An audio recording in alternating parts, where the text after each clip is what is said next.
my mind and my passion had gone in a completely different direction because I felt that my family and my children were under attack by the left.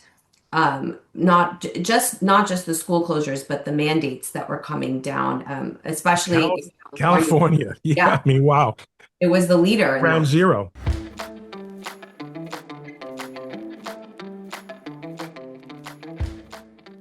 Hello, culminators. I am pleased to be talking today with Elizabeth Barcohana, a mom. That's right. That's how she asked me to describe her. She is a conservative activist and lawyer and social media creature, a lifelong conservative. She probably became most prominent in the public eye after she was elected in 2024 to the LA County GOP Central Committee. You might not have thought there was even more than one committee, much less a central committee, the Republican Party in Los Angeles. But there is one, and Elizabeth is active in it, and she's also very active in advocacy on behalf of Israel, and that is an interesting place to be these days. So we're going to talk about that, talk about what's going on the right. But Elizabeth, since you started, I asked Elizabeth because she's got so much going on and has accomplished so much. What's the word? You're not full time. She's not practicing law full time right now.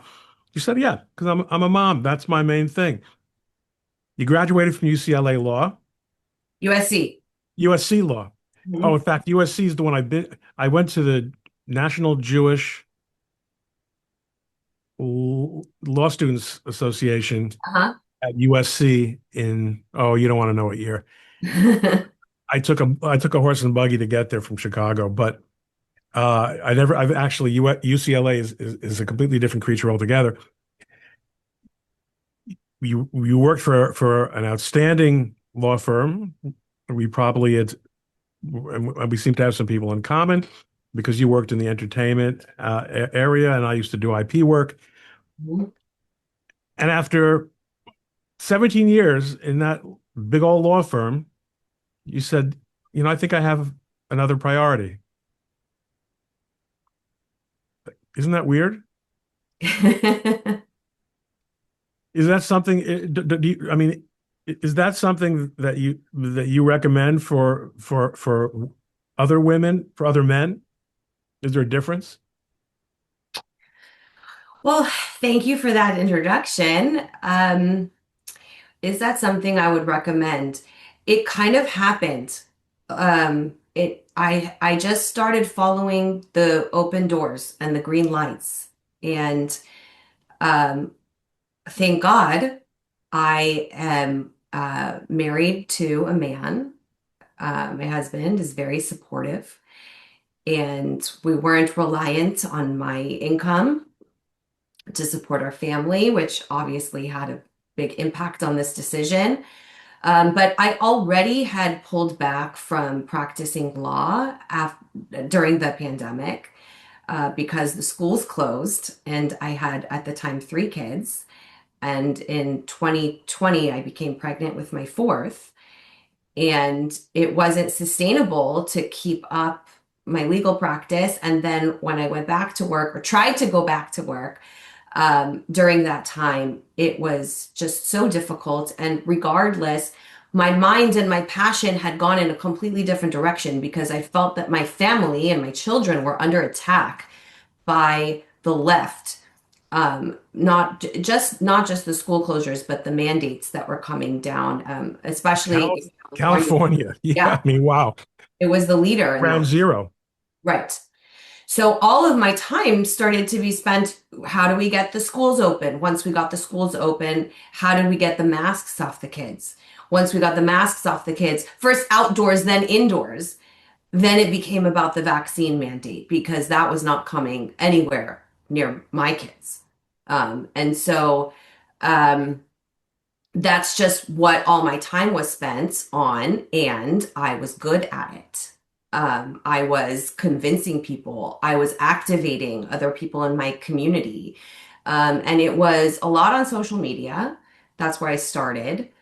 But then, when I would be out in the world and people would approach me and tell me what an impact I was making on them, because when you speak out on social media, you kind of feel like you're screaming into a void and you don't really know how much of an impact you're making. It's not quantifiable. But when people would approach me and tell me, or pull my husband aside and tell him, because obviously, they feel it in my family, they feel the pull towards the public life. When they would approach him and let them know what an impact it was making, or one of my most popular content on social media are my voter guides. So I would be, and I put music behind my Instagram posts, so I would be in the polling place, helping people vote. Where I took my grandfather, or I went with my husband, and we took our kids, and I would hear the music of my Instagram voter guide in the room. That's cool. So I knew I was making a difference. And You, that's why I you, continued. well, I mean, right. So, I mean, to some extent, it's a privilege to be able to get by on one income, but it's also a privilege to raise children. Yes. Uh, and there isn't really quite anything like being raised by your mom, is No, there? no, no, that's what we're made for. So, but you weren't really politically active until what you just described. No, it would my any political anything was all related to Israel. It was all related to and especially during the Iran deal, during the Obama term. It was like APAC events, and then the RJC got started, and my dad was part of getting them started out in the West Coast. It was all Israel related. And I knew a lot about that, and I knew a lot about what was going on in the left about that. And I would speak out about it, but nothing like now. No. So it was natural for you when you decided to make that commitment to go Republican. You, Yeah, I mean, I already was. But let's see. I would describe myself as conservative. Not necessarily, I wasn't necessarily identifying myself with the party for obvious reasons at the time. The party then isn't what it is now under Donald Trump's leadership. And I was a registered independent because I registered that way when I was 18, and I'm going to be independent, like a defiant teenager that I yeah.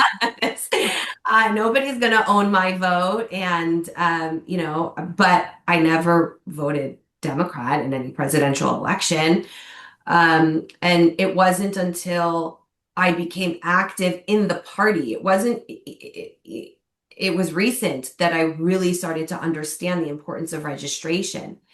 And I'll say, even before that, after the red wave that never came, that is when I registered Republican, because I was so frustrated that like we didn't achieve what we were meant to, that I needed to do something extra. And so I was like, all right, I'm gonna register Republican now.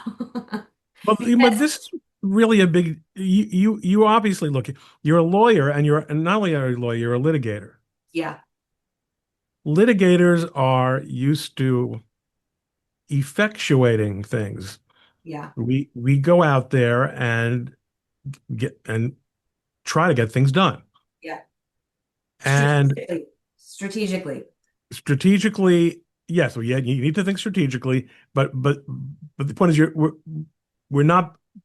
I mean, there are people who are in litigation departments who never go into a courtroom because they're paper people, and that's okay. We need everyone, uh, but you recognize the need to get personally involved and to put your name.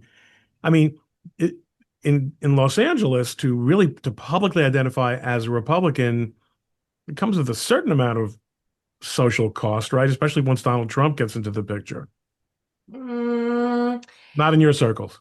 well, yes and no.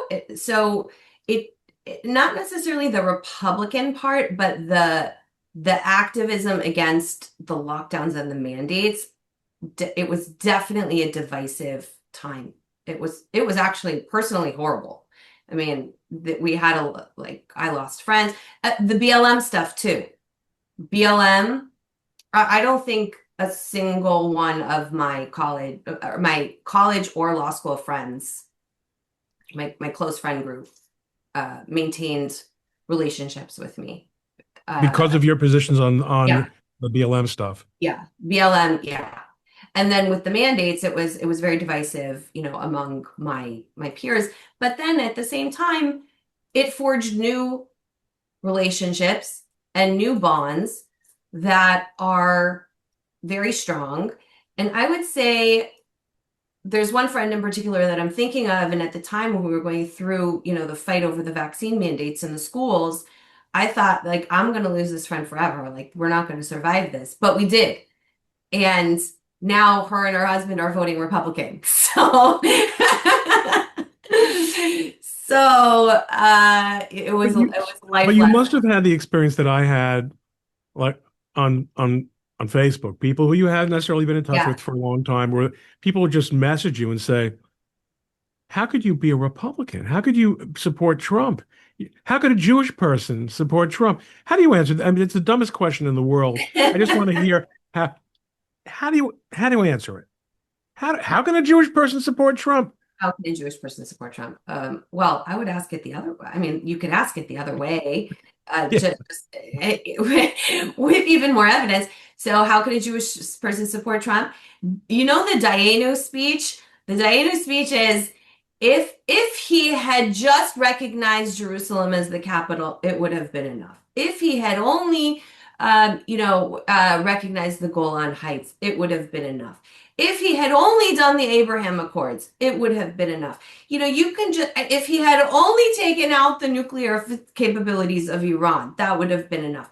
There is a long list that you could not even recite without notes of how Donald Trump is the most pro-Israel president, probably, it's definitely in my lifetime, but in history.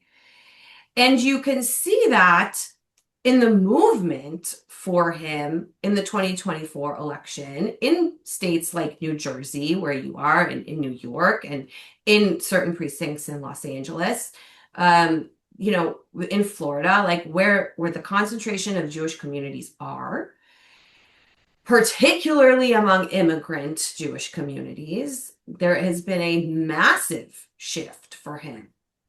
And in the swing states, I mean, it's undeniable that they made a difference in Pennsylvania and Michigan. And hopefully they'll make a difference in the governor's race in New Jersey too. And But you in your Dayenu speech, you it's gave not all mine. It's not mine, but okay. In the Dayenu speech, you gave all examples of Israel policy. How about domestic policy? Jewish people who challenge me on this seem to think that Trump is the kind of president that Jewish people, which by which they mean liberals, yeah, right, right. should oppose. If you, what would be your Dayenu speech on the domestic front? On the domestic Why front. is Trump good for the Jews domestically? Okay, so you can see what he's doing in the universities and pursuing, unleashing the Department of Justice on them and pursuing those as civil rights violations, which they are, relentlessly, and exacting, civil fines, huge civil fines, and threatening to pull funding and threatening their endowments. Um, that's undeniable. And How about like people will challenge, will say, look at immigration policy. Where would we be now if we weren't able to immigrate to America? We would we're have not died here. illegal immigrants. Right. I What know. I I'm mean, giving you the dumbest questions in the world. I know. I know. I'm pretending to be retarded in order to ask you these questions because I just don't know what these people freaking want from me. Listen, I had a distant relative call me up out Mhm. of nowhere on Sunday. Just Ron, I haven't heard your voice in a long time. Ever since this big, beautiful bill, I don't want to talk politics, but ever since this big, beautiful bill, it's so distressing around here. It's like, it's almost like the building Dachau. And I said, what? Wait, are you in a place where people are building a death camp and gassing people? And he said, no, no, no, I'm not really saying that, but it's coming. It's like, what are you It's freaking talking about? What are you, it's, what is it with the liberal Jews and It's this, not, it's liberals. And it's then liberal. there are certain stereotypes about Jews and like high anxiety and hyperbole, that it's irrational and you can't speak rationally to a person like that. And this is actually a perfect segue to what I'm doing out here in LA, which is I'm not trying to convince a person like that to register Republican, for example.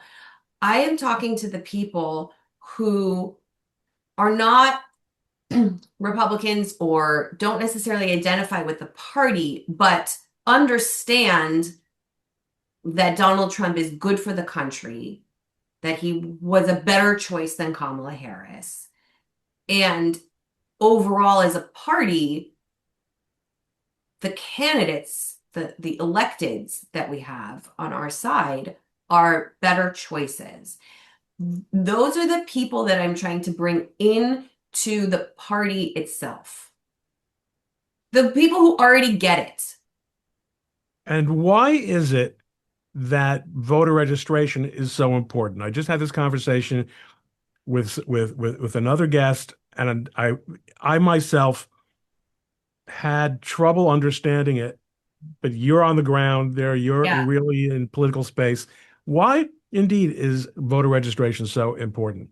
Okay, so every state is different. Like the issues are different depending on whether you have open or closed primaries, whether you're in a state that allows you to register by party. So the answers in California may be different than in other states.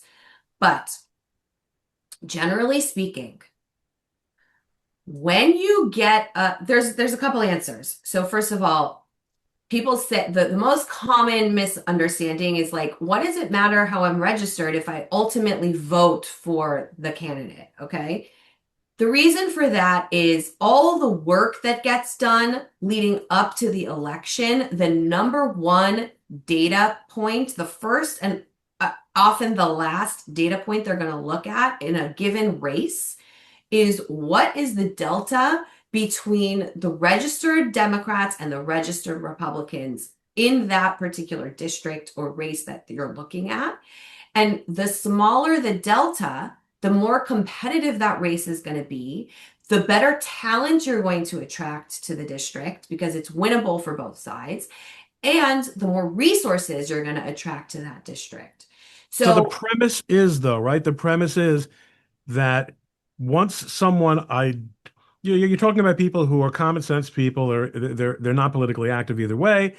You're not trying to drag Democrats kicking and screaming over to the Republican side. You're trying to get people who have been uncommitted until now. Why would we assume that by virtue of voting, by registering Republican, that would now translate into a Republican vote by them if they're uncommitted people? Because okay, I guess the answer is you're getting them to commit. You're you're realizing that getting them to commit because who I'm targeting are Trump supporters. So they already are conditioned to, and they're already open to voting Republican. Now, once you bring them into the fold, into the infrastructure, now we can target them. Now we can campaign to them much easier. We can identify who our potential voters are and make the case to them. Whereas if they're hiding in the independent or Democrat roles, we can't even find them to message to them, not necessarily to think that we take their vote for granted, but at least we can talk to them. And it makes that process more efficient. And that conserves resources to then be able to go get more people. And that overall, creates a marginal increase in the result at the very end, in your turnout machine at the very end. So from start to finish, from the analysis of where you're going to direct your resources as a party or as a PAC or anybody, all the strategists, this is the number one data point that they look at. And it's very, very important for independents to understand that they are not part of that calculation. They are ignored completely because it's just a straight D versus R subtraction calculation. They're not even considered. That's, in other words, they think of themselves as being precious commodities, Yes, but they're actually taking themselves to a large extent out of the they're political. marginalizing themselves. The, I mean, when you say candidates are trying to appeal to swing voters, Uh-huh. doesn't that mean that those are the people they're targeting? Yes, but also the Republicans have to turn out their voters too. So it's a conservation of resources. Um, so I'm not necessarily targeting the people who are uncommitted or not sure. Oh, you're saying these are people who are really on the team. Yes, They're just not putting their money, they're not putting, showing up in the data. Right. got it. And by maintaining another registration, they're actually reinforcing the status quo, which is contrary to their self-interest. And do you get any difficulty being in Los Angeles and being in a Jewish community? You're saying, it just, my parents were Democrats, and Democrats are the nice party. They care about people. Yeah, of course. Of course. I had this conversation with a girlfriend of mine on the sidelines at soccer practice where she said exactly that. Two She, soccer moms are talking. yes, two soccer moms were talking, and she's like, I was a Democrat. I went to Berkeley. And just the Democrats are like, the people of civil rights and equality and compassion. And I listened and I debated, like, should I even get into this? I mean, she's follows me on social media and stuff like that. So I was like, do I want to have a debate right now on the sidelines of soccer? I was like, did you know that it actually was the Republicans that passed the Civil Rights Act? And she's like, no, I didn't know that. And I was like, well, yeah. I was like, did you know that the first legislator in California, the first black legislator in California was a Republican? No, I didn't know. What? Like, did you know that the KKK were Democrats? She's like, what are you talking about? I blew her mind. And I was like, yeah, Carol Swain has these amazing PragerU videos on this. You should watch them. And she's like, will you send them to me? And I did. And she watched them and she's like, oh my God, I feel so lied to. And Isn't that something? yeah. And we're like, moms, like we're like not middle aged, but like we're adults, educated. Um, she's a lawyer too. And nobody had taught this to her. Nobody taught it to me either. I happened to, see it on the PragerU on PragerU videos, and like maybe they taught it to us in school, but it was definitely glossed over because it's not part of the narrative. We went to public school in California when they were good, and we still didn't learn this. Yeah, I mean, there's a tremendous amount of narrative out there that people like you who have the ability to come across to people on social media who wouldn't otherwise listen to someone, but because you're someone they know, you're Californian, you're an attractive woman, Yeah. like those, like we're talking about marketing here. We're talking and it's also about affiliation and comfort. Yes. So, you're really a valuable spokesperson for that. I want to a little bit shift gears because you're active on social media, you're also obviously really well aware of what appears to be a definite split among conservatives on the issue of Israel. Mm. Do you have a take on that? Do you think it's a lasting problem? What's your open mic on this? Okay, open mic. So let's see. Um, okay, here's my first noticing about it, which was in the first Gaza war in 2021, when my social media, because I have other accounts that I was using before this Republican stuff started. And I started talking to my followers there about the Gaza war. And that's when I noticed, like, oh my God, this mom coalition that we've built to get the schools open and stuff, like, I got some anti-Semites among them too. And so that I really worried about that coalition breaking up. Um, and then um, uh, and then RFK came in and kind of healed that. Not that on the Israel stuff, because he supports Israel, but just the example that he set of coalition building with MAGA, the Maha MAGA, marriage. So What kind of things were you hearing? What were the anti-Semitic tropes that were coming across in that context? The liberal Jews are pushing these policies. Was it that kind of thing? Or was no, it was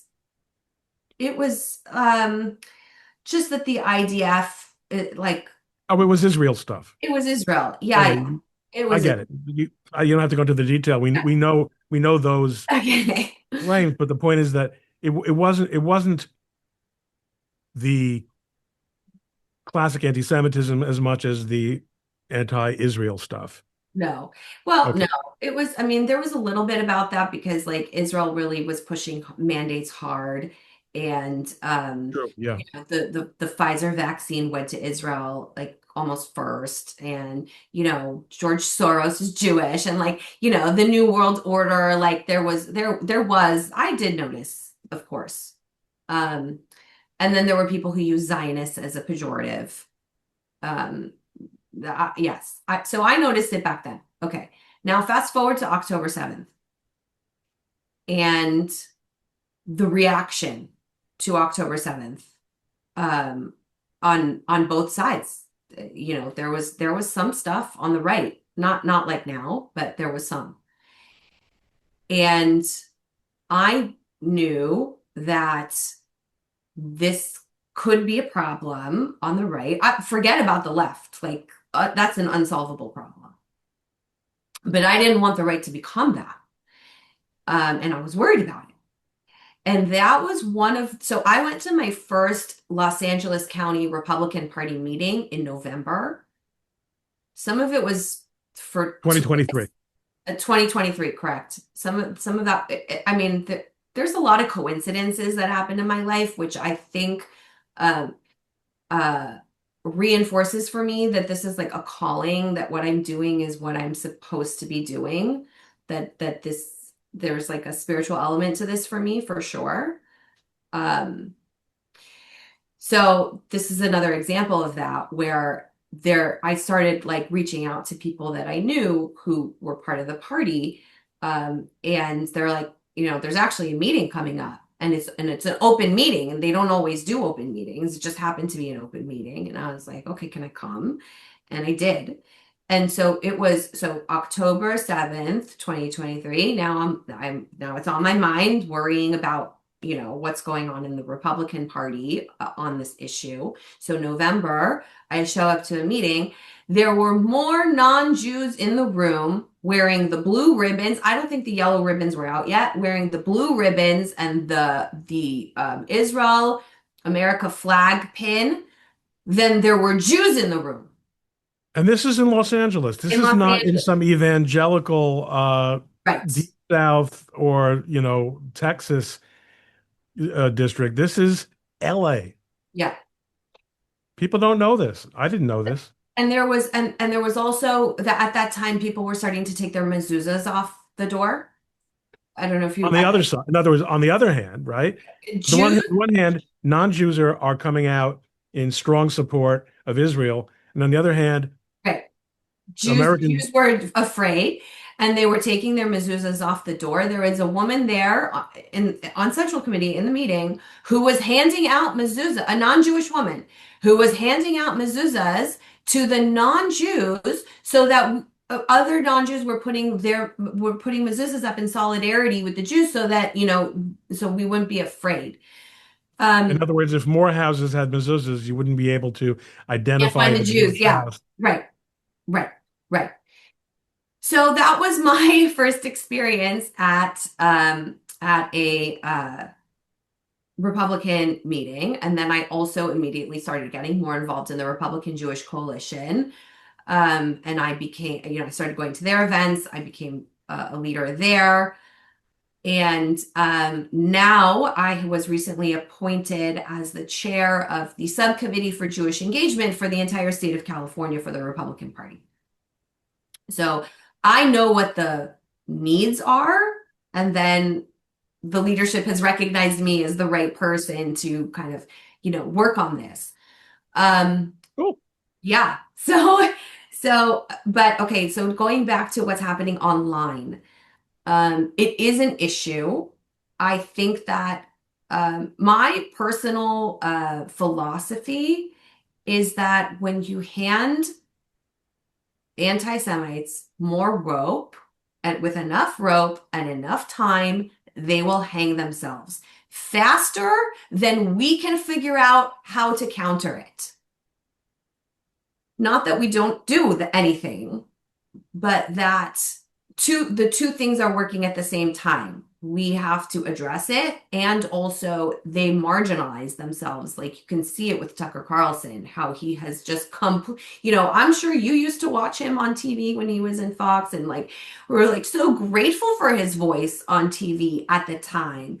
But then things just took a really weird turn, and we Yeah. started to notice it, but a lot of people were in denial about it. Same with I was Candace among Owens. them. I was Yeah, among them, and I had people DMing me saying, yeah, "Ron, why are you still retweeting Tucker Carlson? Don't you?" I said, I don't know what you're talking about. He had yeah, Chaya Raichik on his show.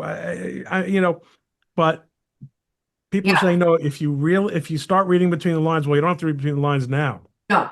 And the same with Candace Owens. I was defending her, but like in the first Kanye stuff, when she was defending Kanye, like very back in the beginning.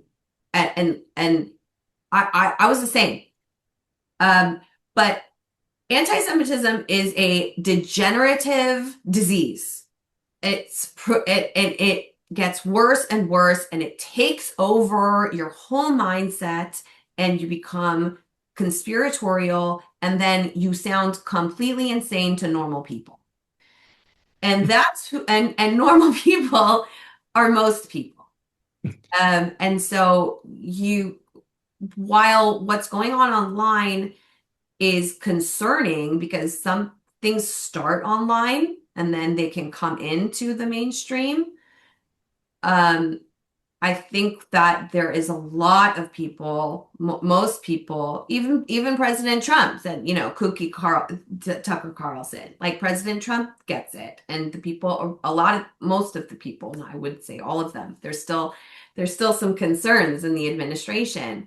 Um, but going back to the beginning, I knew that it was important to be involved in the party to keep an eye on this stuff for the regular people, the normal people, to be keeping an eye on it. And I'm very confident, especially in California, that there are enough people keeping an eye on it. And this is not the direction that the party is going for now, as far as Good I to can hear. Good to hear from you because you're the tell. I'm in it. you're in it and you're in it to win it. Um, so what's on your to-do list for the next year? We've got a year to go until midterms. Is that something that you guys are focusing on, or is it more? There's so much locally going on with California. Yeah, well, we all got sidetracked by the gerrymander, which was not expected. And if you read that Politico article that came out over the weekend, like even the Democrats weren't expecting this. They backed themselves into a corner with it.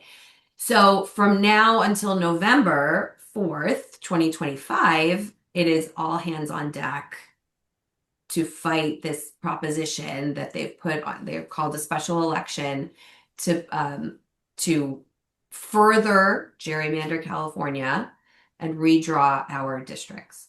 So that's what's going on right now. And we have our fall convention for the state is in September, where that's like going to be the only thing we talk about. Once we get a result on that election, then we have the 2026 primary. We have open primaries in California. That means that anybody can vote for anybody of any party. So except for presidential election, we have open primaries, and we have a top two, which means that so since Republicans are not voting for their candidate and Democrats are not voting for their candidate, it's not a situation where you meet at the general. Anybody can vote for anybody in the primary, and then the top two vote getters go to the general. So starting at the top of the ticket, Gavin Newsom is termed out in 2026. So we have an open seat for governor. So the focus is going to be getting a Republican candidate through the primary. That's In other words, you need to make sure that a Republican candidate is one of the two top vote getters, correct. not merely select a Republican and then that person runs for office. Correct. That's crazy. Yeah. Yeah. Yeah. Um, yeah, there's been a couple times statewide where you end up with two Democrats, like when Kamala Harris ran for Senate, she ran against another Democrat. We didn't get a Republican through. So that's a very big priority. And then there are seats in the California Assembly. So in the California Assembly, the reason that I focus there is because it is our largest concentration of Republicans in Sacramento. There's 20 of them out of 80. And so the goal there is to pick up enough seats every 2 years to break the supermajority in Sacramento. So we have a while to go, but we picked up two seats, I think, and we defended all of our vulnerable seats, and we picked up seats in 2024, which is a big deal in a presidential race. And what's the supermajority number in the assembly? So, oh gosh, 60 some, wait, it's 80 Out of 80. seats out of 80 seats. So we have 20 and they have 60, right? Right. This Oh, math I'm right? assuming there are no third party. No, there is not. So we need In other words, I know in the U.S. Senate the number's 60 yeah. because you got to close your vote for 60.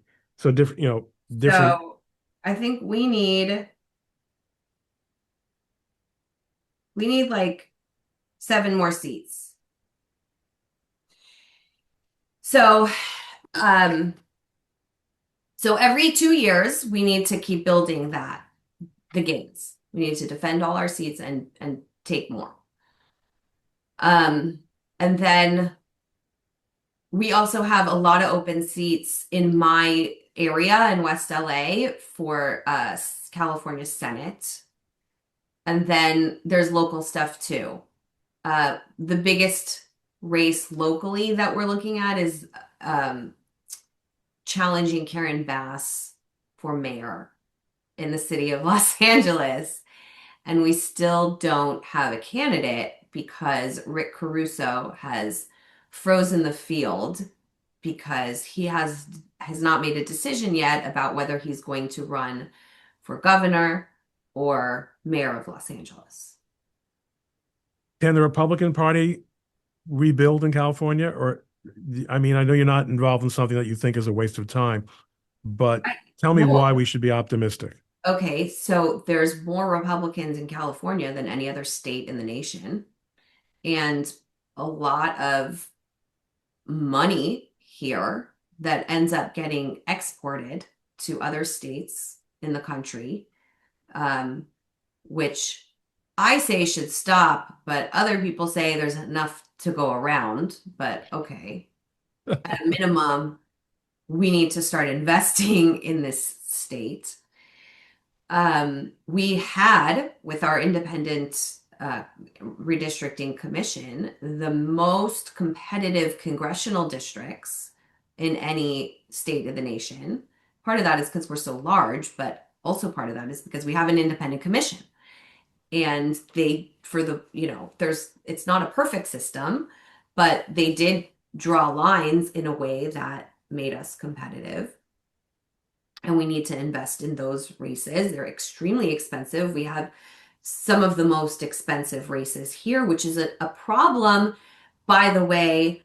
If they redistrict, if this proposition passes in California and all these competitive districts are eliminated, which is the goal, that frees up money at a national level to go after other seats around the country that would otherwise had to have been spent in California.